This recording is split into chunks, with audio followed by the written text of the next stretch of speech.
Senang penonton yang dikasihi Allah sekalian, kita nak sambung sedikit ayat 78 yang kita tinggalkan tadi. Betul apa yang disebut oleh Ustaz Hadif, peringatan supaya bersyukur ni mungkin kadang-kadang nampak macam bosan. Setiap kali Ustaz datang kuliah aja kan suruh bersyukur. Tapi sebenarnya ni satu perkara yang sangat penting, kerana Allah kata sangat sedikit dan amat sedikitlah qalilan ma tashkurun. Sedikit orang yang bersyukur ni, ataupun dalam erti kata orang yang beriman ni sedikit. Jadi kita dari sudut tadabbur ayat ni, sedang penonton sekalian, 78 ini surah Al-Mu'minun, bila kita baca kita kena ucapkan alhamdulillah banyak-banyak dekat Allah. Kita berada di atas nikmat Islam, nikmat iman lagi. Makna kata iman kita masih terjaga. Jadi kena ucapkan alhamdulillah supaya Allah kekalkan nikmat tu, dan mudah-mudahan kita pun mati dalam keadaan beriman. Kan? Husnul khatimah sebagaimana Allah sebut wala tamutunna illa wa antum muslimun. Janganlah sekalian daripada kamu semua ni mati melainkan mati dalam keadaan muslim, beriman kepada Allah Azza wa Jalla. Jadi sama-sama kita mensyukuri nikmat ini. Baik, ayat yang seterusnya kita nak masuk ayat 79 surah Al-Mu'minun ini, masih lagi dalam konteks yang sama. Allah sedang menceritakan, Ibn Kathir kata Allah sedang menceritakan kekuasaan dia, bahawa Allah memegang, Allah mengatur segala makhluk-makhluknya ini, iaitu Allah kata wa huwallazi zara'akum fil ardi wa ilaihi tuhsyarun. Tengok sedang penonton sekalian, ayat yang pendek tapi dia memberi pengajaran yang begitu besar kepada kita kalau kita memahami konteks ayat ini. Allah bukan saja-saja nak cerita tentang kekuasaan Allah, kehebatan Allah ni, tapi di sebalik ni nak bagi kamu berfikir. Sebab tu saya selalu ulang, kalau sedang penonton perasan, yang mana ahli ilmu sebut dalil akli ni. Kan dia Al-Quran, dia nakli, dalil yang nas yang kuatlah Al-Quran ni. Tetapi Allah mengajarkan kita dalil menggunakan akal. Kan kamu lihat penciptaan ni hebat-hebat, mesti ada pencipta yang hebat juga.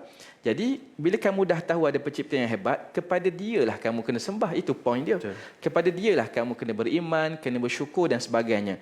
Dan begitulah ayat-ayat Makkiyah ni sentiasa berulang begitu. Sedang penonton Quran 114 yang setia bersama Ustaz, pasti akan banyak kalilah lalu surah-surah Makkiyah ni tak lari daripada penceritaan tauhid. Allah cerita nikmat dia. Jadi selepas ni kalau kita jumpa lagi, Allah cerita nikmat bukan saja-sajalah. Allah nak bagi kita kembali kepada dia. Okey, jom kita hayati sekejap ayat 79 ini, tadabbur ringkas dia. Allah kata, dan dialah yang menciptakan serta mengembangbiakkan kamu.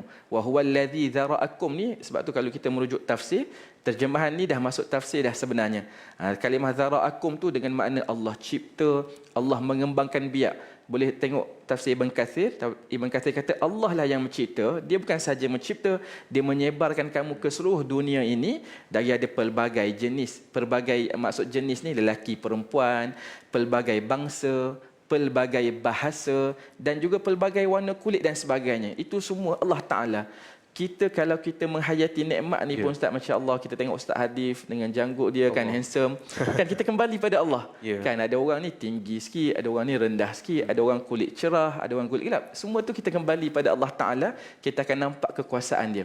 Sebab tu kalau kita tadabbur sikit, sedang penonton sekalian, Allah menciptakan ni, bagaimana proses penciptaan tu pun sangat dahsyat. Sedang penonton masih ingat tak di awal surah Al-Mu'minun? Biasanya bila belajar banyak ni, takut tak ingat yang awal tu. Jadi sedang penonton, saya sendiri pun sama, kena refer semula ayat-ayat yang awal surah Al-Mu'minun ni, bagaimana Allah cerita begitu detail proses kejadian manusia bertukar sekalian. Jadi daripada kan air mani bertukar kepada kita panggil segumpal darah. Lepas tu seketul daging pula jadi tulang. Itu semua kalau kita hayati, siapa yang mampu buat? Tak ada yang mampu buat melainkan Allah Ta'ala. Dan bukan sekadar nikmat penciptaan saja, Allah bagi kamu berbilang bahasa pula, pelbagai bahasa untuk kamu saling kenal mengenal. Semua tu nikmat Allah Ta'ala yang tak mampu orang lain, tak mampu kuasa biasa buat melainkan kuasa yang maha agung. Kamu kena kembali pada dia, bersyukur dekat dia, beriman, tambahlah iman kamu kepada dia, semua supaya mudah-mudahan dia akan menjaga kamu. Quraisy, kamu tahu dah nikmat yang Allah bagi banyak tu, tapi kamu ingkari, layaklah kamu akan mendapat azab sebagaimana umat dahulu mengingkari nikmat-nikmat Allah ini.